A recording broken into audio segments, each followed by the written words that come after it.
ಎಲ್ಲರಿಗೂ ನಮಸ್ಕಾರ ಸ್ನೇಹಿತರೆ, welcome back to my channel. ಇವತ್ತು ನಾನು ಹಸಿ ಶುಂಠಿ ಚಟ್ನಿ ಸ್ನೇಹಿತರೆ, ಅಲ್ಲಂ ಚಟ್ನಿ ಅಂತ ಹೇಳ್ತೀವಿ ಇದಕ್ಕೆ. ಇದು ಮಾಡ್ಕೊಳ್ಳೋದಂತೂ ಭಾಳ ಸುಲಭ. ಇದಕ್ಕೆ ಸೀಸನು ಅದು ಇದು ಬಿಸಿಲು ಕಾಲ ಹಂಗೇನು ಅವಶ್ಯಕತೆ ಇಲ್ಲ ಸ್ನೇಹಿತರೆ. ಯಾವಾಗ ನಮ್ಗೆ ಹಸಿ ಶುಂಠಿ ಸಿಕ್ಕರೆ ಬೇಕಾದಾಗ ನಾವು ಈ ಥರ ಮಾಡ್ಕೊಂಡು ರೆಡಿ ಇಟ್ಕೋಬೋದು. ಈ ಅಲ್ಲ ಚಟ್ನಿ ಅಂತೂ ತುಂಬ ಚೆನ್ನಾಗಿರುತ್ತೆ ಸ್ನೇಹಿತರೆ. ಮಕ್ಕಳಿಂದ ದೊಡ್ಡೋರವರೆಗೆ ಎಲ್ಲರೂ ತಿನ್ಬೋದು. ಯಾಕಂದರೆ ಸಿಹಿ ಸಿಹಿ ಖಾರ ಖಾರವಾಗಿ ಹುಳಿ ಆಗಿರುತ್ತೆ. ಹಾಗಾಗಿ ಟೇಸ್ಟ್ ಅಂತೂ ಚೆನ್ನಾಗಿರುತ್ತೆ ಸ್ನೇಹಿತರೆ. ಈ ಅಲ್ಲ ಚಟ್ನಿ ಯಾವ ಥರ ಮಾಡೋದು ನೋಡ್ಕೊಳ್ಳೋಣ ನಾವು. ಇದಕ್ಕೆ ಒಂದು ಕಪ್ ಅಷ್ಟು ನಾನು ಹಸಿ ಶುಂಠಿ ಅಲ್ಲ ಅಂತ ಹೇಳ್ತೀವಿ ಸ್ನೇಹಿತರೆ. ಇದೆಲ್ಲ ಸ್ಕಿನ್ನೆಲ್ಲ ತೆಗೆದು ಈ ಥರ ಸ್ಲೈಸ್ ಆಗಿ ಕಟ್ ಮಾಡಿ ಇಟ್ಕೊಂಡಿದ್ದೀನಿ. ಆದರೆ ನೀವು ತೊಳೆದು ಇದರಲ್ಲಿ ನೀರಿನ ಡ್ರಾಪ್ ಅಂತೂ ನೀರಿನ ಹವೆ ಎಲ್ಲಿ ಇರಬಾರ್ದು ಸ್ನೇಹಿತರೆ. ನೀಟಾಗಿ ತೊಳೆದು ಬಿಸಿಲಲ್ಲಿ ಆರಿಟ್ಟು ಎಲ್ಲ ಡ್ರೈ ಆದ ನಂತರನೇ ಮೇಲೆಲ್ಲ ಸ್ಕಿನ್ ತೆಗೆದು ನಾವು ಕಟ್ ಮಾಡಿ ಇಟ್ಕೋಬೇಕು ಸ್ನೇಹಿತರೆ. ಒಂದು ಡ್ರಾಪ್ನು ನೀರು ತಗಲಬಾರ್ದು ಯಾವುದಕ್ಕೆ ಆಗಲಿ. ಈ ಥರ ಚಟ್ನಿಗಳು ಮಾಡುವಾಗ ಈ ಥರ ಹಸಿ ಶುಂಠಿ ನಾನು ಕಟ್ ಮಾಡಿ ಇಟ್ಕೊಂಡಿದ್ದೀನಿ. ಆದರೆ ಬಲ್ತಿರೋದು ತಗೊಳ್ರಿ, ಚೆನ್ನಾಗಿರುತ್ತೆ ಚಟ್ನಿಗೆ. ಒಣ ಶುಂಠಿ ತಗೋರಿ, ಪೂರ್ತಿ ಹಸಿರು ಹೊಸದು ಬಂದಿರುತ್ತಲ್ಲ ಅದು ತಗೊಳ್ಳಿಕ್ಕೆ ಹೋಗ್ಬೇಡ್ರಿ ಈ ಥರ ಮಾಡುವಾಗ. ಮತ್ತು ಒಂದು ಕಪ್ಪು ಹುಣಸೆ ಹಣ್ಣು ತೊಗೊಂಡಿದ್ದೀನಿ, ಒಂದು ಕಪ್ಪು ಖಾರದ ಪುಡಿ, ಒಂದು ಕಪ್ಪು ಬೆಲ್ಲ ತೊಗೊಂಡಿದ್ದೀನಿ. ಇಲ್ಲಿ ಉಪ್ಪು ನೋಡಿ ಹಾಕ್ಕೊಡು ಸ್ನೇಹಿತರೆ. ಕಲ್ಲು ಉಪ್ಪು ತೊಗೊಂಡಿದ್ದೀನಿ, ಅರ್ಧ ಕಪ್ಪು ಸ್ವಲ್ಪ ಕಡಿಮೆ ತೊಗೊಂಡಿದ್ದೀನಿ. ಇಲ್ಲಿ ಒಂದು ಬೌಲಲ್ಲಿ ನೀರು ತೊಗೊಂಡಿದ್ದೀನಿ ಸ್ನೇಹಿತರೆ. ಚೆನ್ನಾಗಿ ಒಂದು 2 ಸತಿ ನೀಟಾಗಿ ತೊಳ್ಕೊಳ್ರಿ. ಅದರಲ್ಲಿ ಸ್ವಲ್ಪ ಕಸ ಅದು ಇದು ಇರುತ್ತಲ್ಲ, ಹಾಗಾಗಿ ನಾವು ತೊಳೆದು ಇಟ್ಕೊಳ್ಳೋಣ. ನೀರಿನಲ್ಲಿ ತೊಳೆದು ಇಟ್ಕೊಳ್ತೀನಿ ನಾನು. ಮಾಮೂಲಿ ತಣ್ಣೀರೇ ತೊಗೊಂಡಿದ್ದೀನಿ, ನಾರ್ಮಲ್ ನೀರು. ತೊಳೆದು ಸೈಡ್ ಹಾಕ್ಕೊಳ್ಳೋಣ ಒಂದು ಬೌಲ್ಗೆ. ಈಗ ಸ್ಟವ್ ಮೇಲೆ ಒಂದು ಸಣ್ಣ ಕಪ್ಪಲ್ಲಿ ನೀರು ಕಾಸ್ಲಿಕ್ಕೆ ಇಟ್ಟಿದ್ದೀನಿ ನಾನು. ನೋಡಿ ಸ್ನೇಹಿತರೆ, ಅದರಲ್ಲಿ ಎಷ್ಟು ಅದು ಎಷ್ಟು ಬಂದಿದೆ ಅಂಥೇಳಿ. ಈಗ ಸ್ಟವ್ ಮೇಲೆ ನೀರು ಕಾಸ್ಲಿಕ್ಕೆ ಇಟ್ಟಿದ್ದೀನಿ ಸ್ನೇಹಿತರೆ. ಒಂದು ಅರ್ಧ ಕಪ್ಪು ನೀರು ಕಾಸ್ಲಿಕ್ಕೆ ಇಟ್ಟಿದ್ದೀನಿ. ಹುಣಸೆಹಣ್ಣು ಮುಳುಗೋಷ್ಟಿದ್ರೆ ಸಾಕು ನೀರು, ಬಿಸಿನೀರು. ಈಗ ಚೆನ್ನಾಗಿ ಪಳಪಳ ಅಂತ ಕುದಿಯುವಾಗ ನಾವು ಈ ತೊಳೆದಿರೋ ಹುಣಸೆಹಣ್ಣು ಹಾಕ್ಕೊಂಡ್ರೆ ಸಾಕು ಸ್ನೇಹಿತರೆ. ಸ್ಟವ್ ಬಂದ್ ಮಾಡ್ಕೊಂಡ್ಬಿಡ್ರಿ. ಒಂದು ಅರ್ಧ ಗಂಟೆಗಳ ಕಾಲ ನೆಂದರೆ ಚೆನ್ನಾಗಿರುತ್ತೆ ಸ್ನೇಹಿತರೆ. ಬಿಸಿನೀರಿನಲ್ಲಿ ಹಾಕ್ತೀವಲ್ಲ, ಒಂದು ಅರ್ಧ ಗಂಟೆ ನೆನೆಯಲಿ ಚೆನ್ನಾಗಿ.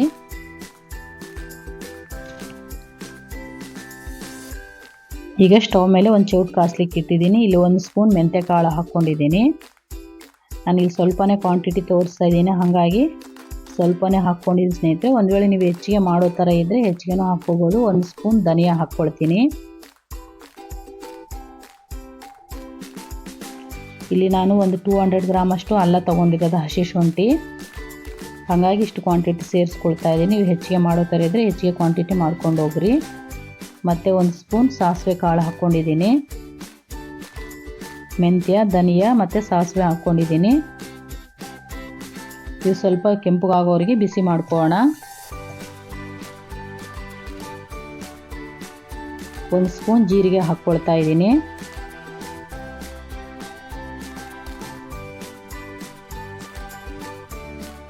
ಲಾಸ್ಟಲ್ಲಿ ಸೇರಿಸ್ಕೊಳ್ಳಿ ಸ್ನೇಹಿತರೆ ಜೀರಿಗೆ. ಈಗ ರೆಡಿ ಆಗಿದೆ. ಸ್ಟವ್ ಬಂದ್ ಮಾಡ್ಕೊಂಬಿಡೋಣ. ಈಗ ಒಂದು ಮಿಕ್ಸಿ ಜಾರ್ಗೆ ಹಾಕ್ಕೊಳ್ತೀನಿ ಸ್ನೇಹಿತರೆ. ಸ್ವಲ್ಪ ತಣ್ಣಗಾದ ನಂತರ ಮಿಕ್ಸಿಗೆ ಹಾಕ್ಕೊಳ್ರಿ.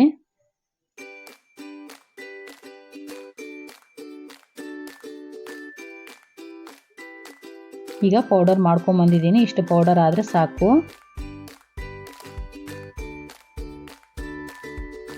ಈ ಸೈಡ್ ಇಟ್ಕೊಳ್ಳೋಣ ಸ್ನೇಹಿತರೆ ಇದನ್ನು. ಈಗ ಸ್ಟವ್ ಮೇಲೆ ಒಂದು ಕಡಾಯಿ ಕಾಸ್ಲಿಕ್ಕೆ ಇಟ್ಟಿದ್ದೀನಿ. ಅದರಲ್ಲಿ ಎಣ್ಣೆ ಹಾಕ್ಕೊಂಡಿದ್ದೀನಿ ಸ್ನೇಹಿತರೆ. ನೀವು ಯಾವುದೇ ಉಪ್ಪಿನಕಾಯಿ ಮಾಡುವಾಗ ಶೇಂಗಾ ಎಣ್ಣೆನ ಹಾಕ್ಕೊಳ್ರಿ. ಆದಷ್ಟು ಉಪ್ಪಿನಕಾಯಿ ಚೆನ್ನಾಗಿರುತ್ತೆ, ಕೆಡೋದಿಲ್ಲ. ಶೇಂಗಾ ಎಣ್ಣೆ ಅಂತ ಹೇಳ್ತೀವಿ ಸ್ನೇಹಿತರೆ, ನೆನಗಡಲೆ ಎಣ್ಣೆನೋ ಅಂತ ಹೇಳ್ತಾರೆ. ಅದರಲ್ಲಿ 1 ಕಪ್ ಎಣ್ಣೆ ಹಾಕ್ಕೊಂಡಿದ್ದೀನಿ. ಇದು ಹಸಿ ಶುಂಠಿ ಇದೆಯಲ್ಲ ಸ್ನೇಹಿತರೆ, ಸ್ವಲ್ಪ ನೀರಿನ ತೇವಾಂಶ ಹೋಗೋವರೆಗೆ ಸ್ವಲ್ಪ ಒಂದು 2 ನಿಮಿಷ ಫ್ರೈ ಮಾಡ್ಕೋಬೇಕು. ಜಾಸ್ತಿನೂ ಫ್ರೈ ಮಾಡೋ ಅವಶ್ಯಕತೆ ಇಲ್ಲ. ಸ್ವಲ್ಪ ಅದರಲ್ಲಿ ನೀರಿನಂಶ ಇರುತ್ತಲ್ಲ ಹಸಿ ಶುಂಠಿನಲ್ಲಿ, ಅದೆಲ್ಲ ಸ್ವಲ್ಪ ಇಂಬ್ರೋವರೆಗೂ ನಾವು ಸ್ವಲ್ಪ ಫ್ರೈ ಮಾಡ್ಕೋಬೇಕು.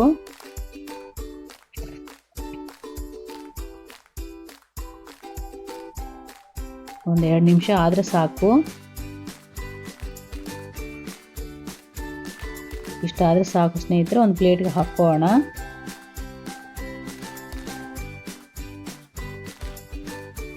ಅದರಲ್ಲಿರೋ ನೀರಿನಂಶ ಎಲ್ಲ ಹೋಗಬೇಕು ಸ್ನೇಹಿತರೆ.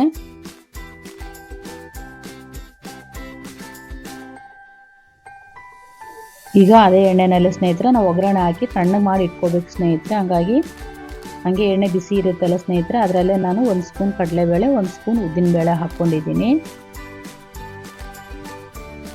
1 ಸ್ಪೂನ್ ಸಾಸಿವೆ ಜೀರಿಗೆ ಹಾಕ್ಕೊಂಡಿದ್ದೀನಿ.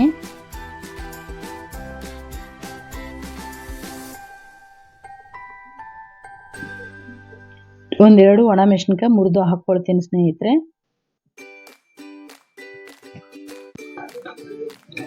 ಒಂದು 10 ಎಸಳು ಬೆಳ್ಳುಳ್ಳಿ ಹಾಕ್ಕೊಳ್ತಾ ಇದ್ದೀನಿ ಸ್ನೇಹಿತರೆ.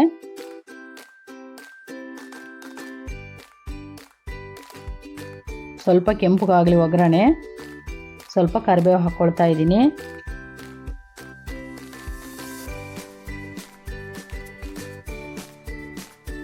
ಈಗ ನಾನು ತೋರಿಸ್ತಾ ಇದ್ದೀನಿ, ಸ್ವಲ್ಪ ಲೈಟಾಗಿ ಗೋಲ್ಡನ್ ಕಲರ್ ಬಂದರೆ ಸಾಕು ಸ್ನೇಹಿತರೆ. ಹೆಚ್ಚಿಗೆ ಗೋಲ್ಡನ್ ಕಲರ್ ಬರೋ ಅವಶ್ಯಕತೆ ಇಲ್ಲ, ಯಾಕಂದರೆ ನಾವು ಸ್ಟವ್ ಬಂದ್ ಮಾಡಿದ ನಂತರ ಅದೇ ಬಿಸಿಗೆ ಇನ್ನೂ ಸ್ವಲ್ಪ ಕೆಂಪಗಾಗೋ ಚಾನ್ಸ್ ಇರುತ್ತೆ. ಹಾಗಾಗಿ ಜಾಸ್ತಿ ಕೆಂಪಗಾಗೋರಿಗೆ ಫ್ರೈ ಮಾಡಬೇಡ್ರಿ ಯಾವಾಗಲೂ ಈ ಥರ ಇದೆ. ಯಾಕಂದರೆ ಒಗ್ಗರಣೆ ತಣ್ಣಗಾಗೋರಿಗೆ ಬಿಟ್ಬಿಡ್ತೀವಲ್ಲ ನಾವು, ಅದೇ ಹೀಟಿಗೆ ಕರೆಕ್ಟ್ ಆಗುತ್ತೆ.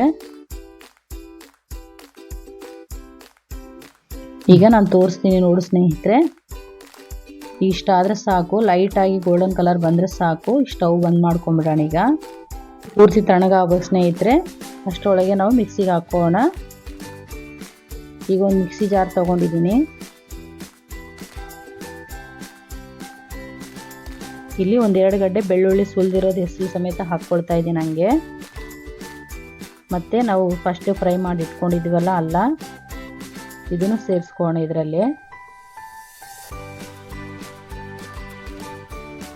ಸ್ವಲ್ಪ ಕ್ವಾಂಟಿಟಿನೇ ಮಾಡಿಕೊಡು ಸ್ನೇಹಿತರೆ, ಯಾಕಂದರೆ ಯಾವಾಗಲೂ ನಮಗೆ ಸಿಗುತ್ತೆ ಈ ಥರ ಹಸಿ ಶುಂಠಿ. ಹಾಗಾಗಿ ನೀವು ಸ್ವಲ್ಪನೇ ಮಾಡಿ ಇಟ್ಕೊಂಡ್ರೂ ಸಾಕು. ಇಲ್ಲಿ ಕಲ್ಲುಪ್ಪು ಹಾಕ್ಕೊಳ್ತಾ ಇದ್ದೀನಿ. ಉಪ್ಪು ನೋಡಿ ಹಾಕ್ಕೊಳ್ರಿ ಸ್ನೇಹಿತರೆ. ಅರ್ಧ ಕಪ್ಪು ಕಡಿಮೆನೇ ಹಾಕ್ಕೊಂಡಿದ್ದೀನಿ ನಾನು. ಇದು ಪೇಸ್ಟ್ ಮಾಡ್ಕೊಂಬಂದಿದ್ದೀನಿ. ಪೂರ್ತಿ ನೈಸಾಗಿ ಆಗಲಿ. ಬೆಲ್ಲನೂ ನೀಟಾಗಿ ಕುಟ್ಟಿ ಪೌಡರ್ ಮಾಡಿ ಇಟ್ಕೊಂಡಿದ್ದು ಸ್ನೇಹಿತರೆ. ಇದು ಒಳ್ಳೆ ಬೆಲ್ಲನೇ ತಗೊಳ್ರಿ, ಯಾಕಂದರೆ ನಾವು ಇದರಲ್ಲಿ ಏನು ಫಿಲ್ಟರ್ ಮಾಡೋ ಚಾನ್ಸ್ ಇರೋದಿಲ್ಲಲ್ಲ. ಹಾಗಾಗಿ ಚಲೋ ಕ್ವಾಲಿಟಿ ಇರೋದು ತೊಗೊಂಡು ಹಾಕ್ಕೊಳ್ರಿ ಬೆಲ್ಲ. ನಾವು ಮುಂಚೆ ಪೌಡರ್ ಮಾಡಿ ಇಟ್ಕೊಂಡಿದ್ದೀವಲ್ಲ ಸ್ನೇಹಿತರೆ, ಮಸಾಲ, ಧನಿಯಾ ಮತ್ತು ಮೆಂತ್ಯ ಕಾಳು, ಜೀರಿಗೆ, ಆ ಪೌಡರ್ನು ಸೇರಿಸ್ಕೊಂಡಿದ್ದೀನಿ. ಮತ್ತು ಖಾರದ ಪುಡಿನೂ 1 ಕಪ್ ಹಾಕ್ಕೊಂಡಿದ್ದೀನಿ. ನೀವು ಖಾರ ನೋಡಿ ಹಾಕ್ಕೊಡ್ರಿ, ಬೇಕಾದರೆ ಅರ್ಧ ಕಪ್ಪುನ ಹಾಕ್ಕೋಬೋದು ಖಾರದ ಪುಡಿ. ಮತ್ತು ನಾವು ಹುಣಸೆಹಣ್ಣು ನೆನೆಸ್ಲಿಕ್ಕೆ ಇಟ್ಟಿದ್ವಲ್ಲ ಬಿಸಿನೀರಿನಲ್ಲಿ, ಅದನ್ನು ಸೇರಿಸ್ಕೊಳ್ಳೋಣ. ಚೆನ್ನಾಗಿ ನೆನೆಬೇಕು ಸ್ನೇಹಿತರೆ. ಪೂರ್ತಿ ತಣ್ಣಗಾಗಿದೆ ಈಗ ಅದು.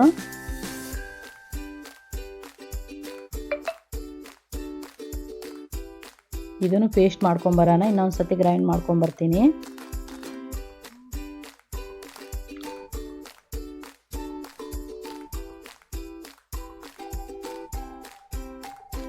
ಈ ಥರ ಪೇಸ್ಟ್ ಥರ ಆಗಿರಬೇಕು ಸ್ನೇಹಿತರೆ, ನೈಸಾಗಿ ಆಗಿದೆ.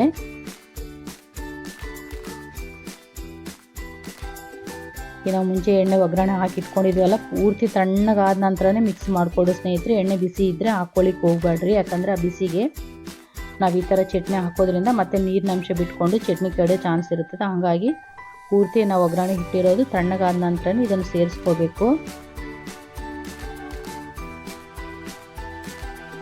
ಇದನ್ನು ನೀವು ಒಂದು 5-6 ತಿಂಗಳು ಇಟ್ಕೊಂಡು ತಿನ್ಬೋದು ಸ್ನೇಹಿತರೆ. ಚಟ್ನಿ ಏನು ಕೆಡೋದೇ ಇಲ್ಲ. ಈಗ ನೀಟಾಗಿ ಎಲ್ಲ ಮಿಕ್ಸ್ ಮಾಡ್ಕೊಳ್ರಿ, ಎಣ್ಣೆ ಎಲ್ಲ ಹೊಂದ್ಕೊಳ್ಳೋ ಥರ ಚಟ್ನಿಗೆ. ಇಷ್ಟು ಬೇಗ ರೆಡಿ ಮಾಡ್ಕೊಳ್ಳೋದು ನೋಡಿದ್ರಲ್ಲ ಸ್ನೇಹಿತರೆ, ಯಾರಾದರೂ ರೆಡಿ ಮಾಡ್ಕೋಬೋದು ಈ ಥರ ಚಟ್ನಿಗಳು. ಭಾಳ ಬೇಗನೆ ರೆಡಿ ಆಗುತ್ತೆ. ನಾವು ಸ್ವಲ್ಪ ಟೈಮ್ ತೊಗೊಂಡು ಮಾಡ್ಕೋಬೇಕಷ್ಟೇ. ಇನ್ನು ನೀವು ಬೇಕಿದ್ರೆ ಇನ್ನೂ ಸ್ವಲ್ಪ ಎಣ್ಣೆ ಸೇರಿಸ್ಕೋಬೋದು. ನಾನು ಇಷ್ಟೇ ಸಾಕಂತ ಕಡಿಮೆ ಹಾಕ್ಕೊಂಡಿದ್ದೀನಿ, ನೀವು ಬೇಕಿದ್ರೆ ಹಾಕ್ಕೋಬೋದು ಸ್ನೇಹಿತರೆ. ಈ ಚಟ್ನಿನ ನೀವೊಂದು ಗಾಜಿನ ಬೌಲಲ್ಲಾದರೂ ಹಾಕ್ಕೋಬೋದು, ಅಥವಾ ಜಾಡಿನಲ್ಲಾದರೂ ಹಾಕ್ಕೋಬೋದು, ಒಂದು ಪ್ಲಾಸ್ಟಿಕ್ ಡಬ್ಬನಲ್ಲಿ ಯಾವುದಾದ್ರಲ್ಲ ಹಾಕಿ ಇಟ್ಕೋಬೋದು ಸ್ನೇಹಿತರೆ. ಈಗ ನಾನು ಸಣ್ಣ ಬೌಲಿಗೆ ಹಾಕಿ ತೋರಿಸ್ತಾ ಇದ್ದೀನಿ.